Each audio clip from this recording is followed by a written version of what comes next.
Hi everyone, welcome back to my YouTube channel. तो आज की वीडियो होने वाली बहुत ज़्यादा मज़ेदार। तो बेसिकली आप लोगों ने मेरी पिछली वीडियो को बहुत ज़्यादा प्यार दिया, जितना मैंने सोचा नहीं था उतने से बहुत ज़्यादा था। मतलब मैंने काफ़ी टाइम से वीडियो नहीं डाली थी अपने चैनल पर, एंड उसके बाद चैनल पर रीच आना बहुत कम हो गई थी। तो मैंने इस वीडियो को डाला तो लोगों ने अच्छा रिस्पॉन्स दिया, एंड ये मेरे लिए बहुत बड़ी बात है, क्योंकि पिछले कुछ टाइम से मेरी एक भी वीडियो नहीं चल रही थी, एंड ये वीडियो अच्छी खासी मतलब चलने लगी, एंड मेरे लिए बहुत है। तो गाइस, आज की वीडियो होने वाली है बहुत ज़्यादा मज़ेदार। तो आज हम उस वीडियो का सेकंड पार्ट करने वाले हैं। तो हमारे पास कुछ ऐसी वीडियो हैं जिनको हमें रीडिंग करना है। तो चलिए स्टार्ट करते हैं अपनी वीडियो। तो अगर आप लोग चैनल पर नए आए हो तो प्लीज़ चैनल को सब्सक्राइब कर लेना, और वीडियो को भी लाइक कर दो, और कमेंट करके बताना आपको वीडियो कैसी लगती है, जिससे कि हमें पता चले कि हाँ, हम वीडियो सही बना। पिछली वीडियो में हमने निशी दत्त की स्टोरी सुनी, एंड आज की वीडियो भी बहुत ज़्यादा मजेदार होने वाली है। तो जल्दी से जल्दी वीडियो को लाइक कर दो और चैनल को भी सब्सक्राइब कर दो। हम स्टोरी को स्टार्ट करते हैं। So let's start in morning. Okay, इसको भी कम कर लेते हैं। Good morning love, happy anniversary. मैंने तुम्हारे लिए एक सरप्राइज प्लान किया है। आई होप तुम्हें वो पसंद आएगा। जी है, good morning. Okay, same to you. Really, क्या सरप्राइज है बताओ ना। एक मिनट, मैं अभी आती हूँ। कोई डोर बेल बजा रहा है।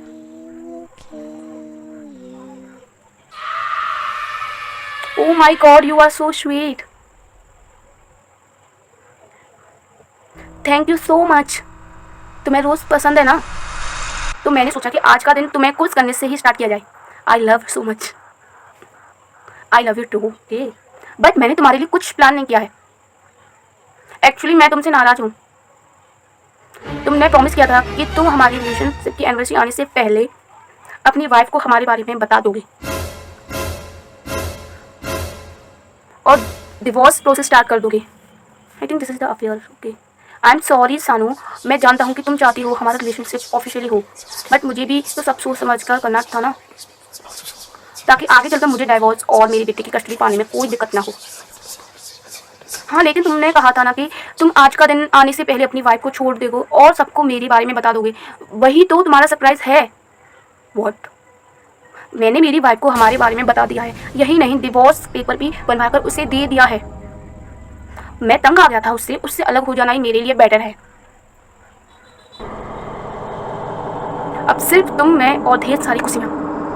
ओके बाय, मुझे ऑफिस के लिए निकलना है। तुम अपने नेक्स्ट सरप्राइज का वेट करना। आज मैंने अपनी एनिवर्सरी और मेरे डिवोर्स की खुशी में बहुत सारे सरप्राइज प्लान किए हैं। Enjoy this day. Okay,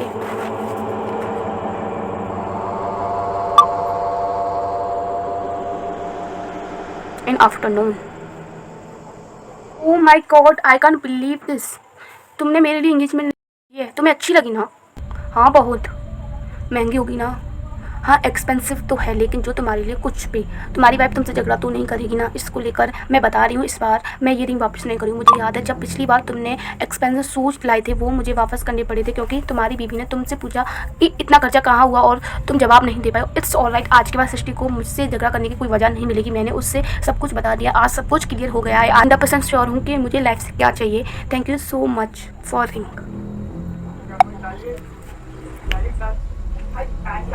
in evening. I am so sorry सानी, मुझे अचानक डिनर पर से यहाँ उठ कर आना पड़ा। क्या करूँ, वर्क इमरजेंसी थी। बात मत करो तुम मुझसे। तुमने मुझे डिनर पर बुलाया और अब खुद ही बीच में से उठकर चली गई, और घर आकर है किसका अपना ही समझ लो। मेरी डिवोर्स के बाद हम यहाँ पर रह सकते हैं। मेरी डाइवोर्स के बाद हम यहाँ पर रह सकते हैं। और सीरियसली, इतनी बड़ी घर में मुझे लगा कि तुमने आज के स्पेशल डे के लिए ये बुक किया है। क्या सच में हम हमेशा के लिए इस घर में रह सकते हैं? हाँ, तुमसे झूठ थोड़े बोलेंगा।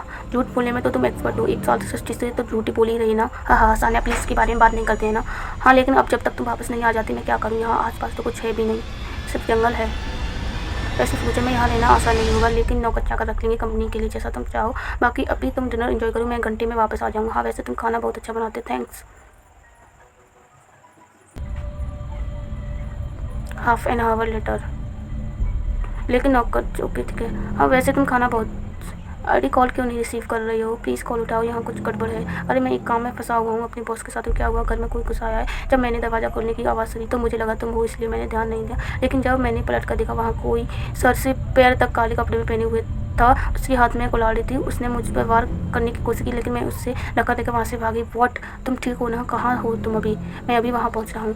मैं ऊपर वाली मंजिल के एक कमरे में बैठ के नीचे छुपी हूँ। उन लोग, वो जो कोई भी है, हर कमरे का दरवाज़ा खोल खोल कर चेक कर रहा है, कौन है कौन है, कोई चोर होगा तो पुलिस को कॉल करो। नहीं, मैं पुलिस को कॉल नहीं कर सकती। उसने मेरी आवाज़ सुन ली तो ओ नो, वो इसी कमरे की तरफ आ रहा है, मैं उसके फुट स्टेप सुन सकती हूँ। सान्या तुम ठीक हो ना? मैंने पुलिस को कॉल कर दिया है, उन्हें थोड़ा वक्त लगा आने में, क्योंकि घर थोड़ा आउट में है। सान्या,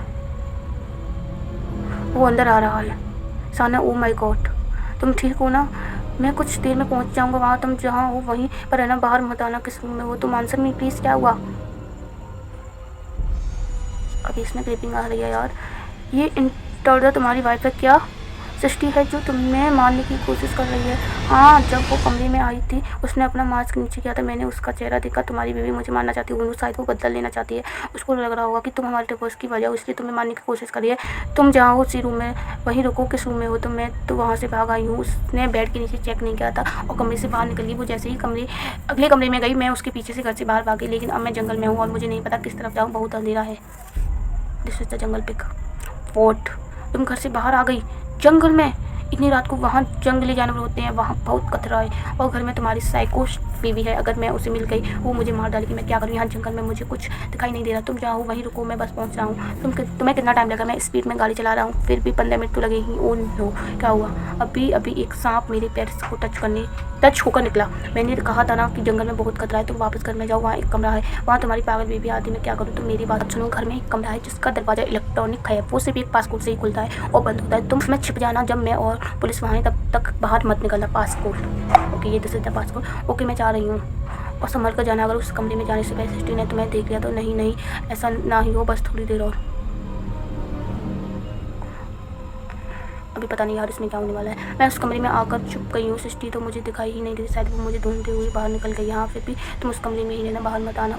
ओ नो आदित्य, ये इलेक्ट्रॉनिक गेट तो खुल रहा है। क्या सृष्टि को उसका पासपोर्ट पता है? अभी तक तो नहीं था, लेकिन अभी मैंने ही उसे बताया है। वो तुमने बताया है? क्यों? क्योंकि मैं उससे नहीं तुम्हें छोड़ रहा हूँ। मैं तो कभी उससे तुम्हारे बारे में बताने ही नहीं वाला था, ना आज ना कभी। मैं तुम्हें पसंद करता हूँ, लेकिन मैं इस दुनिया में सबसे ज़्यादा प्यार अपनी वाइफ और बेटे से करता हूँ। मैं कभी तुम्हारे लिए उन्हें नहीं छोड़ सकता। नो नो नो आदि प्लीज़, ये मुझे मार डालेगी। पता है मुझे, यही शर्त तो रखी थी उसने मुझे माफ़ करने की। एक हफ्ते पहले उसने हमारी मैसेज पकड़ लिया और मुझे छोड़कर जाने लगी। जब मैंने उसे रोका तो उसने मुझे माफ़ करने की बदले में तुम्हारी जान मांगी। उसने कहा कि अगर मैं उसे ये मौका दूँ कि वो अपने हाथों से तुम्हारी जान ले सके तो वो मुझे माफ़ कर देगी और मुझे छोड़कर नहीं जाएगी। इसलिए मैंने आज ये सारा ड्रामा किया तुम्हें यहाँ लाकर, ताकि वो आसानी से ख़त्म कर सके। मैं तुम्हें मानना नहीं चाहता, बट अगर मेरी सृष्टि को मेरी लाइफ में रहना का अपनी सारी बचाने के लिए यही तरीका था तो यही सही। तुम्हारी सान्या तुम्हारी बातों का जवाब देने के लिए बची नहीं है। वो जा चुकी है हमारी ज़िंदगी से हमेशा हमेशा के लिए। सृष्टि, तुम ठीक हो? अब तुम मुझे नहीं डाइवोर्स दोगी ना? अब तो तुम मुझे तुम पर चीट करने के लिए माफ़ कर दोगी। You are my one true love, I know. इसलिए मैं इतने बड़े धोखे के बाद भी तुम्हें माफ़ कर रही हूँ। बस एक काम और, इस कचरे को ठिकाने लगाना है और ये तो मैं अपने हाथों से करना हो। ओके, तुम निकलो वहाँ से। मैं क्राइम सीन क्लीन करने का सारा सामान लेकर वहाँ पहुँच रहा हूँ। ये लाश कहाँ ठिकाने लगानी है ये भी मैंने प्लान कर दिया है। और ये मोबाइल भी तुम वहीं छोड़ देना, इस भी डिस्पोज कर दूँगा। Okay, I love you to.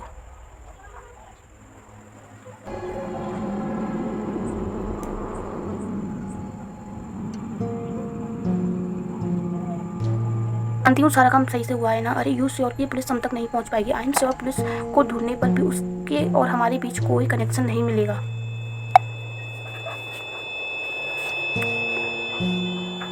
मैं उससे बात करने के लिए दूसरे मोबाइल का यूज़ करता था और वो नंबर भी मेरे नंबर नहीं था। उसके मोबाइल मैंने दूसरी जगह डिस्पोज किया है और बहुत ही दूसरी जगह मैं अपना डेली वाला फ़ोन भी साथ लेकर नहीं गया कि लोकेशन ठीक ना हो। बस मुझे तुम्हारे प्लानिंग के बारे में नहीं जानना है। बस इतना पक्का है कि पुलिस हम तक नहीं पहुँच पाए। नहीं पक्का प्रॉमिस था कि तुम अभी कहाँ हो? बस कर ही आ रहा हूँ, अभी रोड पर हूँ। हाँ, कार के बाहर हो। हाँ, तुम्हें कैसे पता? आसपास कोई है तो नहीं? नहीं, हाँ कोई नहीं है, सुनसान इलाका है। कोई तो होगा वहाँ, ध्यान से देखो। क्या मतलब? एक्चुअली कुछ लोग हैं यहाँ, जानती हूँ। तुम कैसे जानती हो? जब गलती 2 लोग करते हैं फिर सज़ा सिर्फ एक को क्यों मिली? जितनी गलती सान्या की थी उससे ज़्यादा तुम्हारी। तुम कहना क्या चाहती हो? ये सब आदमी कौन की मुझे फॉलो क्यों कर रही है?